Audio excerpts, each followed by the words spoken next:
Oke, bismillahirrahmanirrahim. Assalamualaikum warahmatullahi wabarakatuh. Waalaikumsalam Waalaikumsalam warahmatullahi warahmatullahi wabarakatuh. wabarakatuh.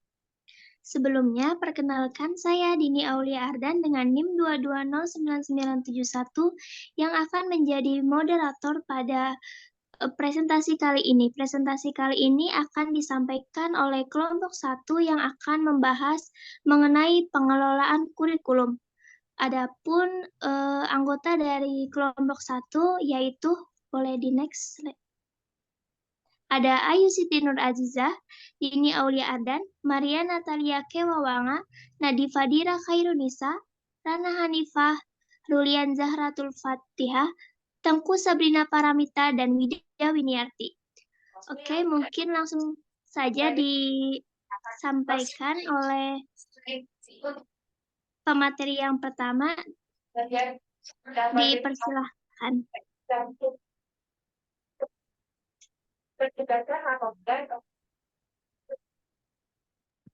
Baik, terima kasih moderator. Materi pertama akan disampaikan oleh saya, yaitu pengertian kurikulum.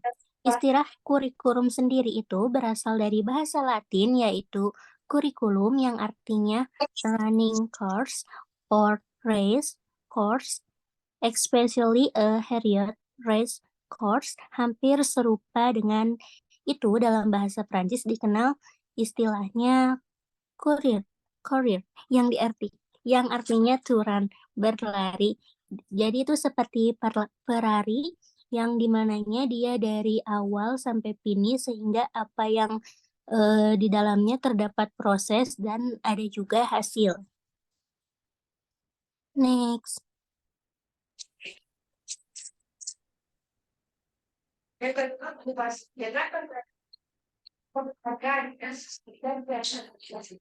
Oke, baik. Di sini saya akan menjelaskan mengenai pengertian dari kurikulum itu sendiri. Menurut UU Sisdiknas nomor 20 tahun 2003, kurikulum adalah seperangkat rencana dan pengaturan mengenai tujuan, isi, dan bahan pelajaran serta cara yang digunakan sebagai pedoman penyelenggaraan kegiatan pembelajaran untuk mencapai tujuan pendidikan tertentu. Jadi yang dimaksud dari UU Sisdiknas ini, kurikulum adalah suatu rencana pembelajaran yang harus dibuat oleh sebuah lembaga pendidikan agar nantinya pendidik itu memiliki tujuan yang akan dicapainya. Lalu menurut Albert Oliver, kurikulum adalah program pendidikan sekolah dan dibagi menjadi 4 unsur dasar.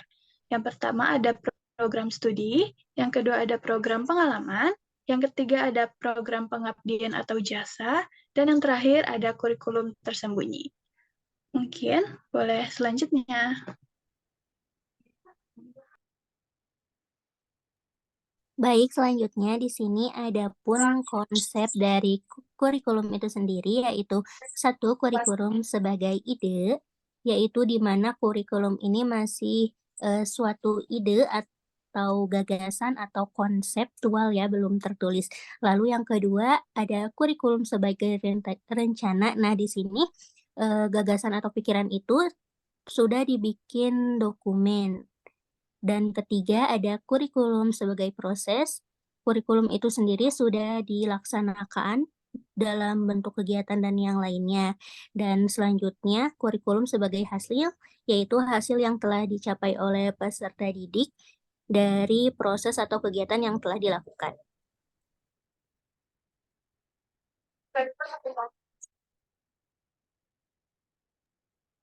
Baik, selanjutnya ada komponen kurikulum. Nah, komponen merupakan bagian-bagian yang saling bekerja sama sehingga tercipta suatu sistem yang utuh. Nah, komponen adalah bagian dari suatu sistem yang mempunyai peran penting dalam keseluruhan aspek yang berlangsung dalam suatu proses untuk mencapai tujuan. Nah, kurikulum memiliki 5 komponen. Yang pertama itu ada tujuan. Nah, tujuan kurikulum berisikan gambaran kualitas manusia yang diharapkan yang terbentuk dari proses pendidikan. Adanya tujuan yang jelas akan memberikan petunjuk yang jelas terhadap isi, strategi pembelajaran, dan evaluasi. Tujuan juga sebagai dasar dalam menentukan komponen-komponen kurikulum. tujuan dan tindakan memiliki hasil yang diinginkan dan berkaitan erat dengan tujuan pendidikan. Nah, ada beberapa mengenai tujuan pendidikan nasional. Yang pertama, tujuan dari pendidikan nasional adalah membentuk kerangka kerja dan kursus pembelajaran bagi semua lembaga pendidikan di Indonesia. Yang kedua, tujuan kelembagaan adalah tujuan ditetapkan oleh setiap institusi sesuai dengan persyaratan dan potensinya untuk ketercapaian dalam tujuan pendidikan nasional. Yang ketiga, tujuan kurikuler pada setiap mata pelajaran hendaknya tercapai dalam tujuan kurikulum. Dan yang terakhir, tujuan dari pembelajaran merupakan salah satu hal yang paling penting bagi para guru dan siswa untuk dicapai ketika pembelajaran. Lalu yang kedua, komponen kurikulum ada isi. Nah, tujuan dari komponen isi adalah untuk mencapai tujuan komponen. Hasil dari belajar yang menggabungkan pengetahuan, kepercayaan, pengalaman, dan kapasitas untuk pencapaian tujuan. Untuk menyelesaikan setiap tugas yang diberikan pada tujuan pendidikan, materi pengajaran juga diperlukan serta topik yang menciptakan komponen pendidikan.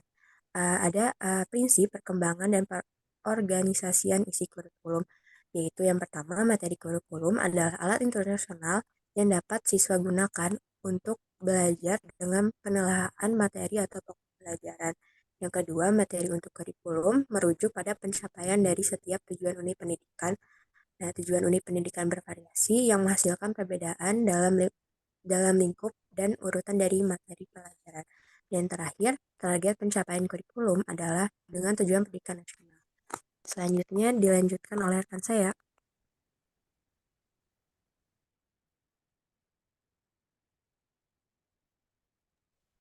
Baik, selanjutnya itu ada komponen kurikulum yang ketiga, yaitu strategi pembelajaran.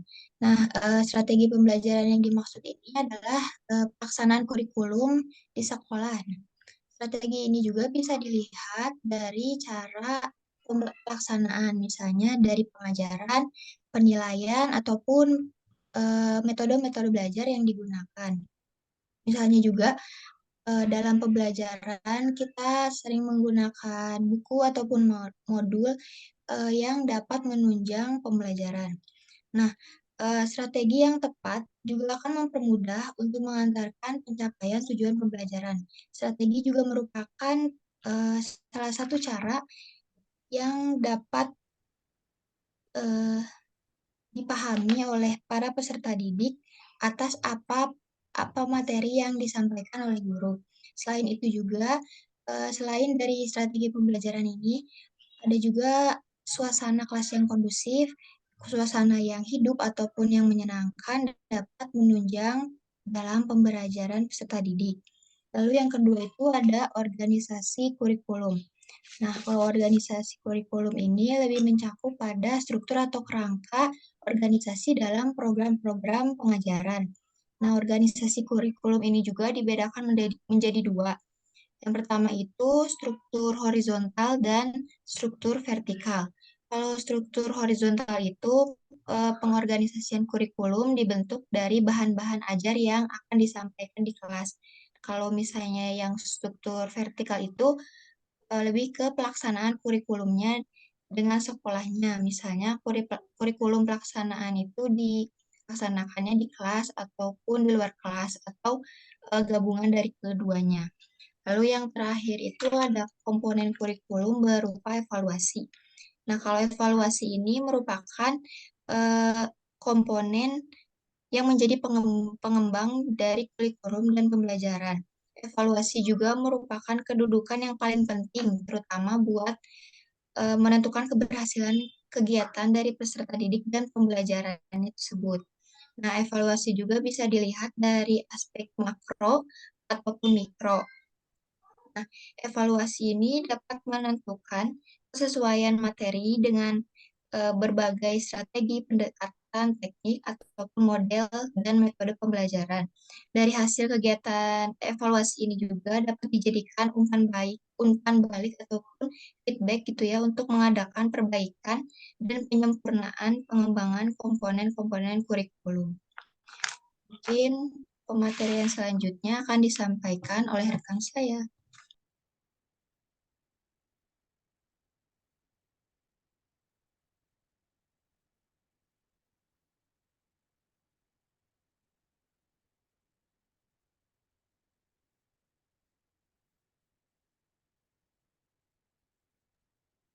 Baik, selanjutnya ada peran kurikulum. Yang pertama ada peran kreatif. Nah, maksudnya itu kurikulum tuh harus mengikuti perkembangan ilmu pengetahuan dan kebutuhan masyarakat saat ini dan di masa depan. Nah, kurikulum ini menciptakan peluang bagi siswa untuk mengembangkan pengetahuan, keterampilan, dan pemikiran baru. Nah, yang kedua ada peran konservatif. Di sini tuh kurikulum juga berperan dalam meneruskan nilai-nilai budaya dari masa lalu yang masih relevan di masyarakat pada masa ini. Nah, jadi kurikulum itu memastikan bahwa generasi muda memahami dan mewarisi warisan budaya yang penting. Selanjutnya akan dijelaskan oleh Ayu. Baik, selanjutnya adalah peran kritis atau evaluatif. Peran kritis atau evaluatif dalam kurikulum adalah peran yang dilakukan oleh kurikulum untuk menilai dan memilih nilai budaya serta pengetahuan baru yang akan diwariskan kepada anak didik. Peran ini dilatar belakangi oleh adanya kenyataan bahwa nilai-nilai dan budaya yang hidup dalam masyarakat senantiasa mengalami perubahan, sehingga pewarisan nilai-nilai dan budaya masa lalu kepada anak didik perlu disesuaikan dengan kondisi di masa sekarang. Dalam hal ini, kurikulum harus berperan aktif dalam berpartisipasi dalam kontrol atau filter sosial agar nilai-nilai sosial yang tidak sesuai dengan keadaan dan tuntutan masa kini dapat dihilangkan dan diadakan modifikasi atau penyempurnaan agar sesuai dengan perkembangan zaman, kebutuhan siswa, dan tujuan pendidikan yang berubah-ubah. Nah, peran guru dalam kurikulum juga sangatlah penting. Guru berperan sebagai fasilitator pembelajaran yang membantu siswa dalam memahami dan menguasai materi kurikulum. Mereka juga bertanggung jawab memahami, mengkaji, mengidentifikasi kekurangan dan kelebihan kurikulum, dan menggunakannya sebagai panduan dalam proses pembelajaran. Untuk materi selanjutnya akan dijelaskan oleh rekan saya. Baiklah, selanjutnya kita akan membahas fungsi kurikulum. Nah, fungsi kurikulum menurut Alexander Inglis ada 6. Yang pertama ada fungsi penyesuaian. Nah, fungsi penyesuaian ini kurikulum harus bisa membantu siswa untuk dapat menyesuaikan diri dalam kehidupan sosial bermasyarakat. Nah, karena kehidupan masyarakat itu bersifat dinamis ya, artinya berubah-ubah dan berkembang sesuai dengan perkembangan zaman. Nah, diharapkan kurikulum sebagai alat pendidikan harus mampu mengarahkan siswa untuk dapat menyesuaikan diri terhadap perubahan di lingkungan. Yang kedua adalah fungsi integrasi. Nah, kurikulum ini harus dapat mengembangkan pribadi siswa secara utuh, mulai dari kemampuan afektif, kognitif, dan psikomotor. Nah, sebab kurikulum ini bukan hanya diharapkan untuk dapat mengembangkan kecerdasan intelektual peserta didik saja, tetapi juga dapat membentuk sikap siswa untuk sesuai sistem yang berlaku di masyarakat, serta memberikan keterampilan untuk dapat hidup di lingkungan masyarakat. Yang ketiga adalah fungsi diferensial. Nah, kurikulum ini harus dapat melayani keunikan setiap siswa. Tentunya setiap siswa itu memiliki keunikannya masing-masing. Nah, baik itu perbedaan dari minat, bakat, maupun kemampuannya. Sehingga kurikulum ini memberikan pelayanan terhadap perbedaan tersebut. Nah, yang keempat adalah fungsi persiapan. Kurikulum ini harusnya dapat mempersiapkan siswa untuk dapat melanjutkan studi ke jenjang berikutnya. Sehingga kurikulum ini membekali siswa dengan ilmu pengetahuan yang diperlukan agar dapat mengikuti pembelajaran di pendidikan yang lebih tinggi. Yang kelima adalah fungsi pemilihan. Nah, fungsi kurikulum ini dapat memberikan kesempatan belajar sesuai dengan minat, bakat, maupun kemampuan siswa, yang dimana kurikulum ini bersifat fleksibel dengan menyediakan berbagai pilihan program pendidikan sehingga siswa ini diberikan kesempatan untuk memilih sesuai dengan minat, bakat, maupun kemampuan siswa. Nah, yang terakhir adalah fungsi diagnostik. Nah, fungsi ini mengenal berbagai kelemahan serta kekuatan dari peserta didik. Nah, kurikulum berperan untuk menemukan kelemahan serta meningkatkan kemampuan si peserta didik, sehingga siswa ini berkembang sesuai dengan potensi yang dimilikinya. Selanjutnya akan disampaikan oleh rekan saya.